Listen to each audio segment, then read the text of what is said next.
Greetings from the belly of a large blue whale. Fortunately, the Wi-Fi is good, so here we go.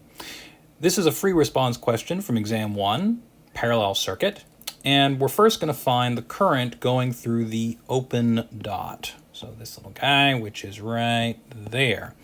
If we squint at this circuit just a little bit, we realize that the total current in the circuit must be going through that dot, because as it flows from the positive terminal of the battery and then off into these branches and then back around over here and flows all together again to become the total current and go back to the negative terminal of the battery, well, there's no real choice except to go through the open dot first before you hit any of these junctions and split off into these individual currents in the branches. So what we're really looking for here is the total current in the circuit, and to compute that, we need Ohm's law, and we need the total voltage applied to the circuit and the total resistance of the circuit. The total voltage is no trouble whatsoever. That's 10 volts, we're given that. But we need to go through a little bit more to get the total resistance of this circuit, because we have a parallel circuit that requires a little more work than when we have resistances in series. And to find the total resistance here, we want 1 over 20, we want 1 over 20, and we want 1 over 50. In other words, 1 over all of the individual resistances that are in parallel. When you do this, you can find a common denominator, right? You get 5 over 100, 5 over 100, and 2 over 100. So you have something like this, right? And remember, that's the inverse of the total resistance, so you have to go through the trouble of flipping it over and getting 100 over 12, so 50 over 6, which is 25 over 3. Is that right? You can check me. Okay. And then you place that up here, okay, and compute your total current, which turns out to be 1.2 amps if I've entered everything into my calculator properly. All right, looks about right, because we end up with 330 over 25. Yeah, cool. So 1.2 amps or thereabouts. Now, B, current through the closed dot. So this one right here.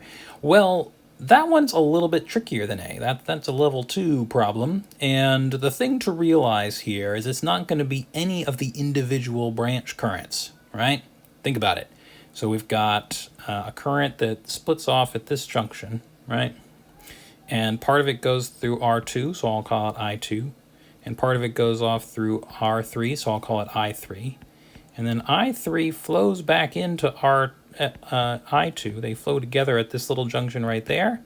And so this current, this one right here that's going through this solid dot, is going to be the sum of these two branch currents before they form up with I1 here to form the total current. Okay, so that's the slightly tricky thing about this problem. Let's solve it out. We need I2 plus I3.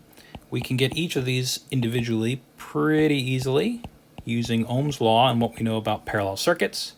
We need the voltage drop across resistor 2, but we know that that's just going to be equal to the voltage difference across the battery, because you can go just through wire all the way to R2 on that side, and you can go just through wire all the way to R2 on that side, right? It's in parallel with the battery. The voltage difference across the battery and the voltage difference across R2 have to be the same thing.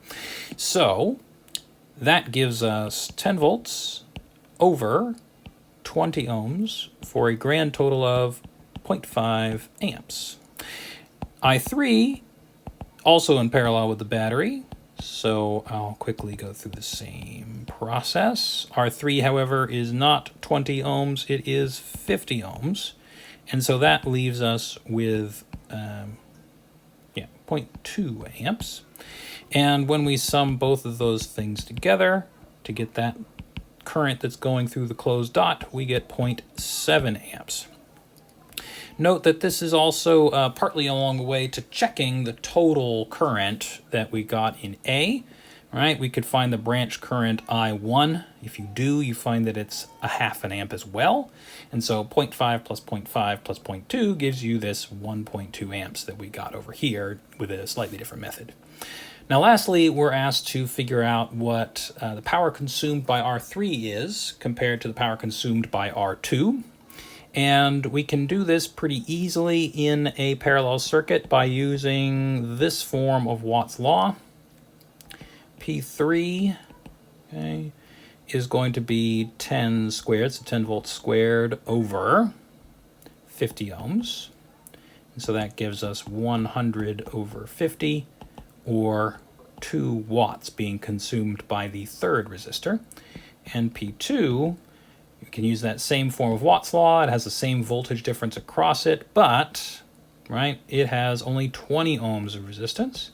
And so that gives us 100 divided by 20, which is 5 watts. So P2, P3, and P2 is 2.5 times the size of P3 based on that difference of resistance. That's that problem. On to the next one.